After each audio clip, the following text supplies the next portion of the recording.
সুপ্রিয় দর্শক মণ্ডলী, আসসালামু আলাইকুম। প্রতিবারের মতো আপনাদের কিছু দেখানোর চেষ্টা করি, ঠিক তেমনই একটি বিষয় আজকে ভোলা জেলার 13টি ইউনিয়ন দক্ষিণ দিগলদি ইউনিয়নের বালিয়া গ্রামের একটি সুপারি বাগান আপনাদেরকে দেখাতে চেষ্টা করতেছি। কারণ সুপারি বাংলাদেশের একটি অর্থকরী ফসল। ভোলা জেলায় প্রচুর সুপারি উৎপাদন হয়, যা না দেখলে কেউ বিশ্বাস করবেন না।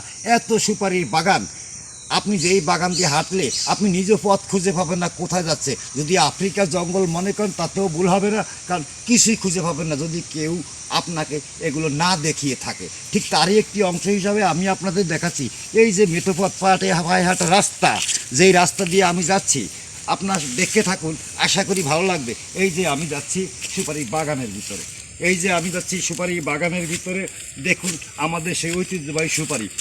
এখন আপাতত সুপারি সিজন না, যে সময় গাছে কোনো সুপারি নাই, তবে এখন সুপারি পর্যায়ক্রমে আসবে এই প্রত্যাশায় আপনারা দেখতে থাকুন। আমাদের যে ভোলা জেলার ঐতিহ্যবাহী, যা একটি অর্থকরী ফসলের একটি অংশ, যা বিদেশে রপ্তানি করে আমরা আয় করে থাকি। এছাড়াও পান খাওয়ার বিশেষ একটি উপাদান সুপারি ছাড়া পান মোটেও খাওয়া যায় না। অবদান রাখে সুপারি উৎপাদনে ভোলা জেলা।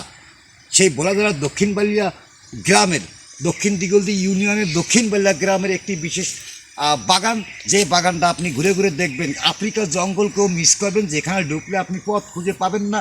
কারণ এত বড় একটা বাগান, যে বাগানে ঢুকলে কে কোথা দিয়ে আসছে আর কে কোথা দিয়ে যায়, শুধু চিকন চিকন রাস্তা পাবেন।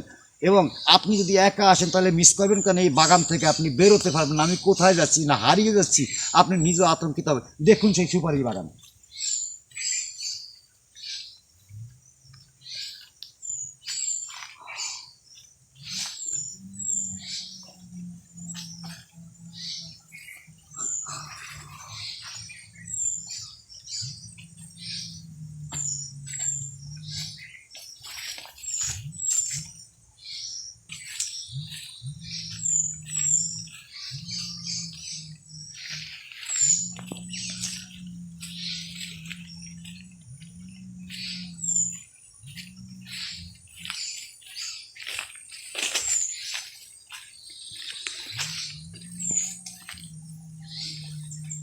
ধন্যবাদ, আপনাদেরকে দেখানোর চেষ্টা করতেছি। তারপর দেখুন গাছগুলো দাঁড়িয়ে আছে তার খাম্বার মতো, অনেক বড়, কল্পনাও করা যায় না।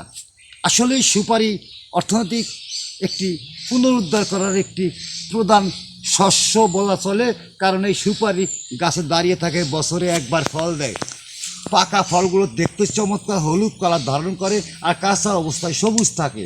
এই সবুজে যখন ভরপুর হয় তখন যেন চির সবুজ, আর হলুদ যখন হয় চির বসন্ত হলুদ কালার। ঠিক তাই আমি আপনাদেরকে একটু দেখাতে চেষ্টা করছি, আপ্রাণ চেষ্টা করছি, যতটুকু পেরেছি ততটুকু আপনাদের দেখানোর আমি চেষ্টা করছি। আপনাদের সকলকে ধন্যবাদ। দেখতে থাকুন কতটুকু অংশ বিশেষ।